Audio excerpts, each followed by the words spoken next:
Okay. Judulnya adalah Remember Ye the Law of Moses. Ingat akan hukumnya Musa. Oke. Ini hukum Musa ini sangat disalah mengerti banyak orang di segala zaman. Khususnya di akhir zaman tentu saja. Karena kita hidupnya di akhir zaman. Sangat disalah mengerti. Dan karena disalah mengerti bisa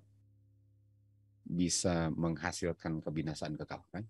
Kita akan buktikan dalam pelajaran ini. Membuat sempurna dan membuat the-end. Nah, the-end ini banyak yang salah mengerti bahwa untuk dibilang saya datang untuk end the law, mereka pikir untuk mengakhiri hukum. Padahal ini kata end ini di sini artinya malahan untuk memenuhi hukum. Untuk membuat sempurna, okay? Bukan untuk membuat sempurna, untuk ditunjukkan kesempurnaannya, untuk ditunjukkan komplitnya, dan itu kata lainnya ialah untuk menunjukkan the end-nya. Okay? Jadi the end ini bukan untuk diakhiri hukum ini, malahan untuk ditunjukkan betapa mulianya.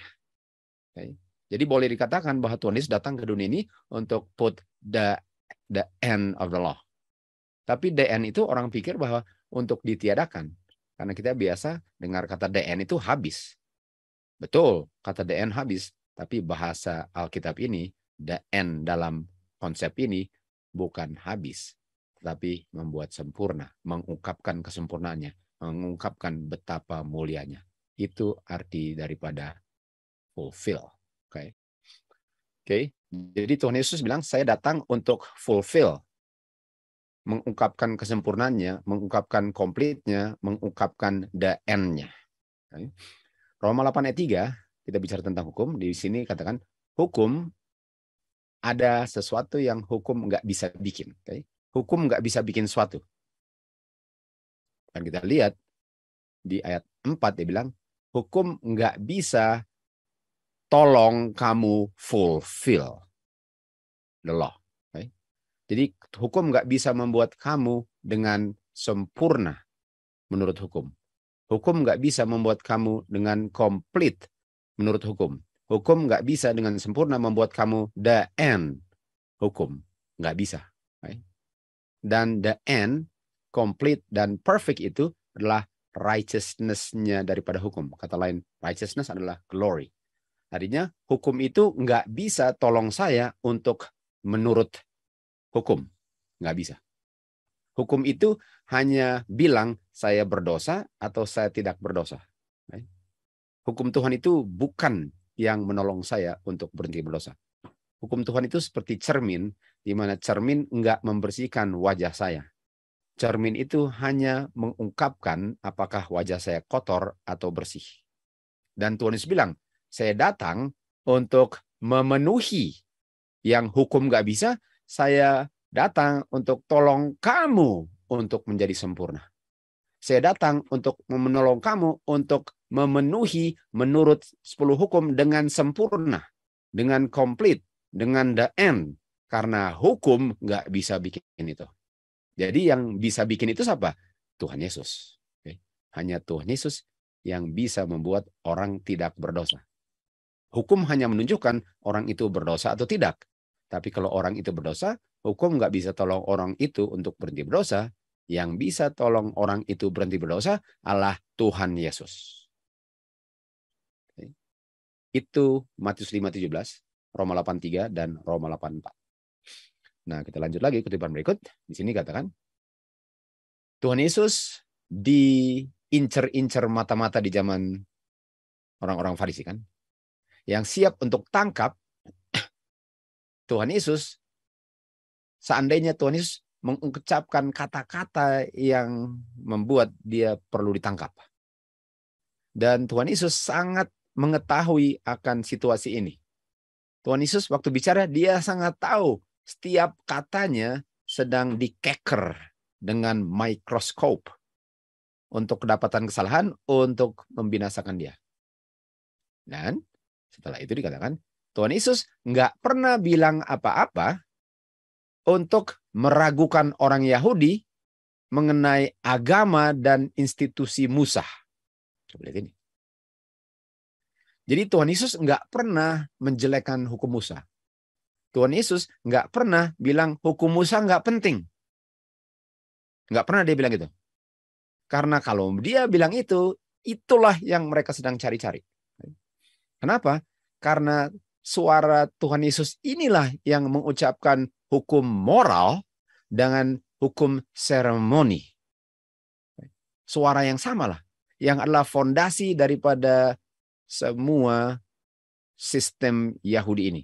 Artinya Tuhan Yesus yang berikan hukum 10 hukum, dan Tuhan Yesuslah yang berikan hukum seremoni ini.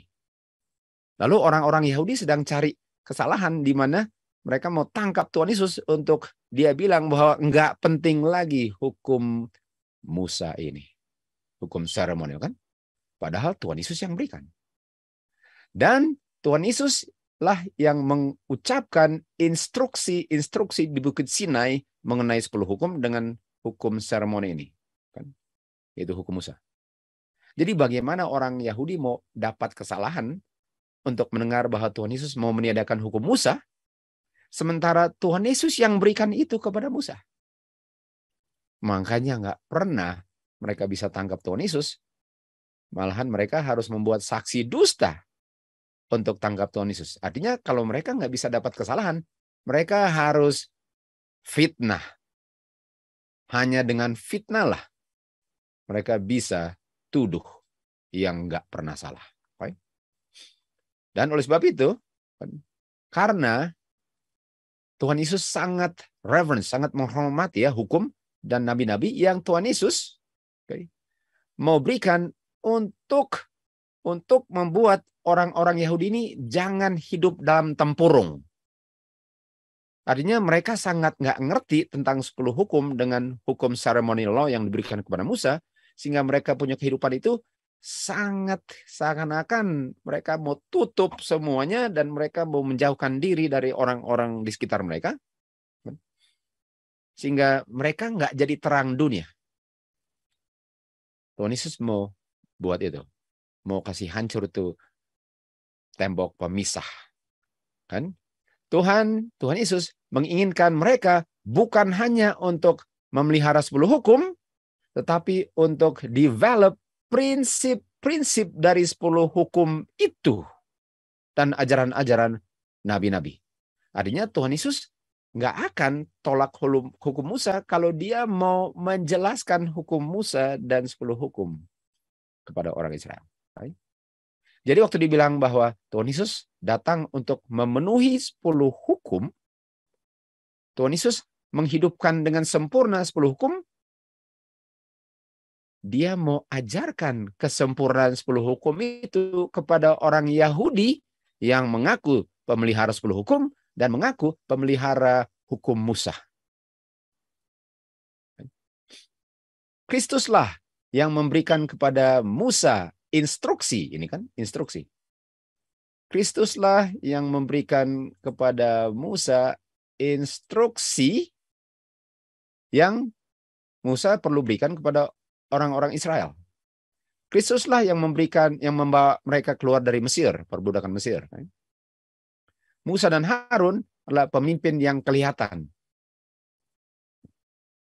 Kepada Musa, instruksi ini diberikan oleh pemimpin yang tidak kelihatan untuk diulang kembali oleh Musa kepada umat Israel.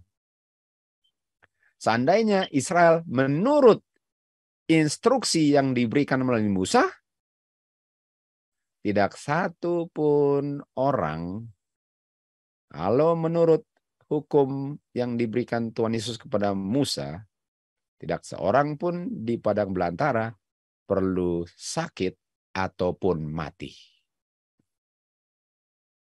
Artinya, yang membuat mereka sakit dan mati karena mereka melanggar hukum Musa. Mereka melanggar hukum Musa. Kan? Mereka melanggar hukum Musa. Dan Tuhan Yesus berikan apa kepada umat Israel? 10 hukum dan hukum Musa. Nah sekarang saya tanya, kalau dengan menurut hukum Musa ini nggak ada penyakit dan kematian, Apakah sudah boleh ada penyakit dan kematian setelah kayu salib dan sekarang?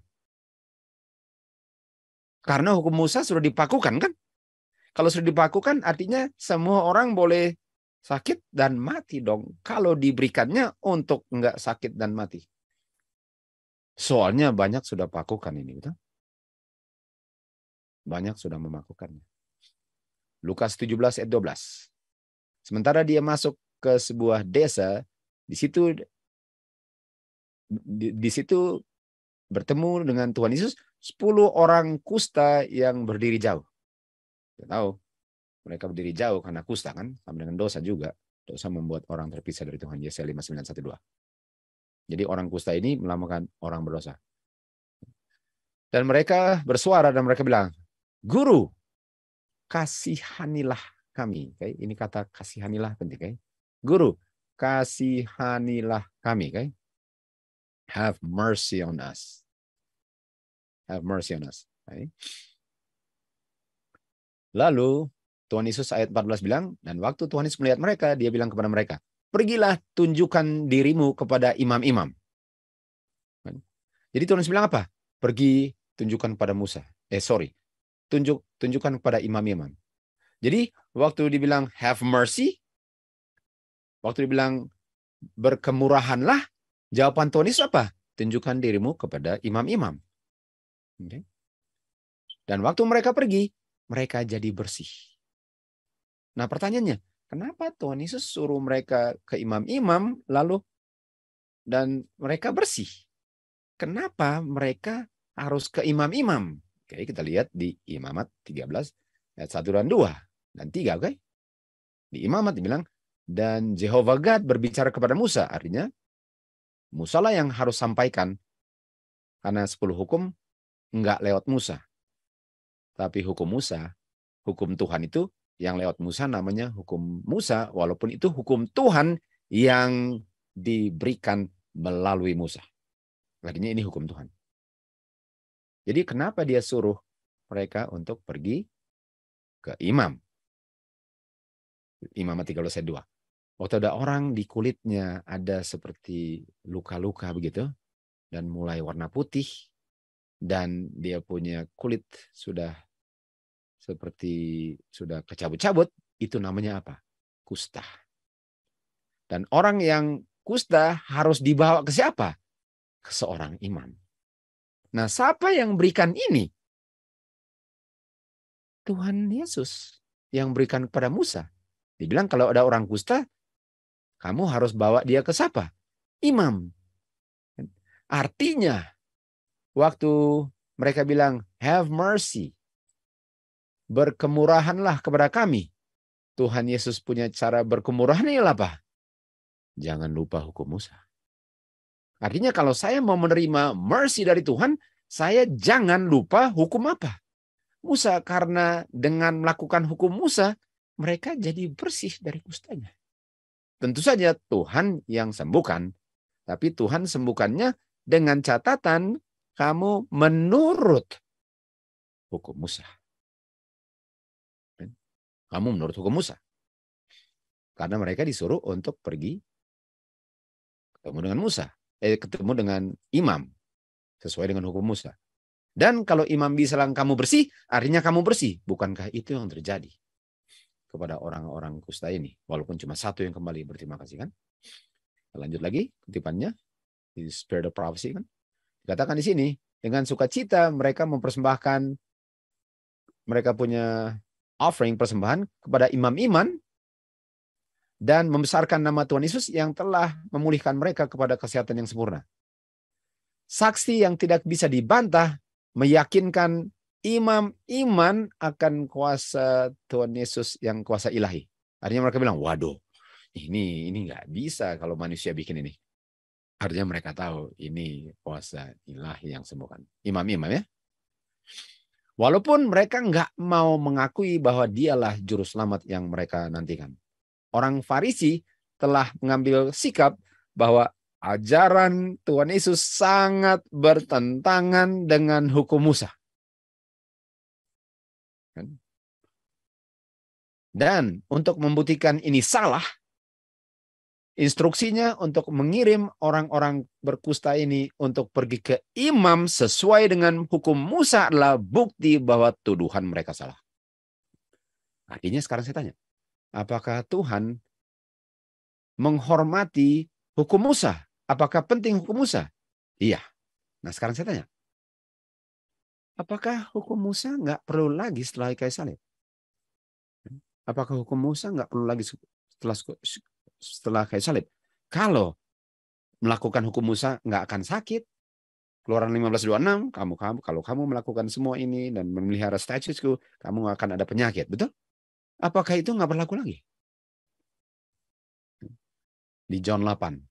Tahu John 8, wanita yang kedapatan commit adultery kan?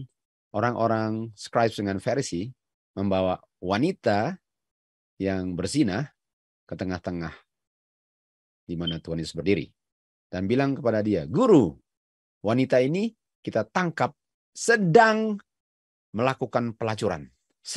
Mereka sedang. Lalu ayat 5, mereka bilang apa? Hukum Musa bilang orang seperti ini harus lempar batu. Betul? Mereka kutip hukum Musa. Kenapa mereka bilang hukum Musa? Karena kalau Tuhan Yesus membebaskan dia dengan tidak perlu dilempar batu, artinya mereka bisa lihat bahwa Tuhan Yesus sudah meniadakan hukum Musa.